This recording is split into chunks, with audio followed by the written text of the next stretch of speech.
Good morning मित्र हो. High court भरती 2025 यामध्ये अनेक लोकांचे म्हणणे असे आहे की record not found, registration I D not found. Video करण्याचं एवढंच कारण आहे की मला भरपूर कमेंट आली की रेकॉर्ड नॉट फाउंड म्हणत आहे आणि रजिस्ट्रेशन आय डी दाखवत नाही आहे. त्यानंतर reference I D already used असं दाखवत आहे. मी तुम्हाला सांगू इच्छितो, रेकॉर्ड नॉट फाउंड जे म्हणत आहे ते तुम्ही विचार करा. शेवटचा दिवस राहिलेला आहे, लास्टचा एक दिवस आहे, ह्यूज ट्रॅफिक आहे त्या पेजवर. तुम्ही लगेच भरल्यानंतर लगेच तुम्ही जर फाइंड रजिस्ट्रेशन आय डी केलं तर कसं मिळणार? नाही मिळणार.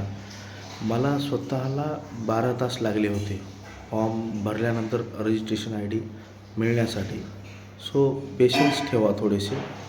आणि मी जे सांगतो आहे म्हणूनच असं नाही, पण मला जे अनुभव आले त्यावरून मी सांगत आहे की रजिस्ट्रेशन आय डी हे भेटून जाईल, पण वापरत असतानासुद्धा ब्राउझर चांगल्या पद्धतीचं क्रोम, फायरफॉक्स त्यामध्ये सुद्धा इन्कॉग्निटो ब्राउझर वापर करा, त्यामध्ये तुम्हाला भेटून जाईल. आणि दुसरं राहिलं reference I D already used, ते तर अख्ख्या महाराष्ट्राला प्रॉब्लेम आहे की reference I D already used हा प्रॉब्लेम. सर्व्हर जेव्हा मी 3 तारीख, 4 तारीख, 5 तारीख या तारखेपासून मी बघत आहे की reference I D already used असंच येत आहे. ते आलं म्हणून आपण फॉर्म न भरायचं, थांबायचं नाही. कसं तरी करून रेफरन्स आय डी जरी असेल ऑलरेडी यूज्ड तरी सर्व आपले जे डिटेल्स आहेत मध्ये सगळे पूर्ण भरून आय ॲग्री बटनवर एक वेळेस क्लिक करा. क्लिक केल्यानंतर पुढं पेज रिडायरेक्ट होऊ द्या, तिथं एरर येऊ द्या, हरकत नाही. तो एरर आला म्हणजेच पुढं चालून आपला फॉर्म सबमिट होऊन जातो. दिसायला तो एरर दिसत आहे, पण तो आपला फॉर्म 100% सबमिट होतो. मलासुद्धा असंच झालेलं आहे. रेफरन्स आय डी यूज्ड म्हणून आलेला आहे. मी सुद्धा असंच तुमच्यासारखं 50 वेळा फॉर्म भरला. फॉर्म भरल्यानंतरसुद्धा मला असंच मी हताश झालो. पण दुसऱ्या दिवशी बघितलं तर काय, माझा फॉर्म सबमिट झालेला होता. मला नाही असं आलं की मला मॅसेज नाही आला, किंवा मला असं नाही आलं की तुमचा मॅसेज सबमिट झाला, असं नाही आलं.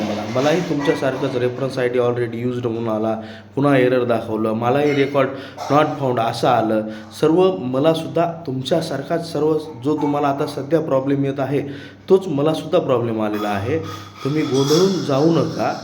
तुम्ही फक्त फॉर्म भरा, एरर येऊ द्या, काही हरकत नाही.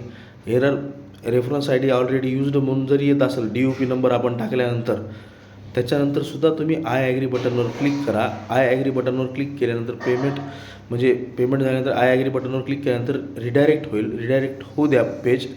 मग ते सर्व झाल्यानंतर 4 तासांनी, 5 तासांनी पुन्हा आपण रजिस्ट्रेशन आय डी आपलं शोधायचा प्रयत्न करा. ओपेरा ब्राउझरमधून होऊन जाईल.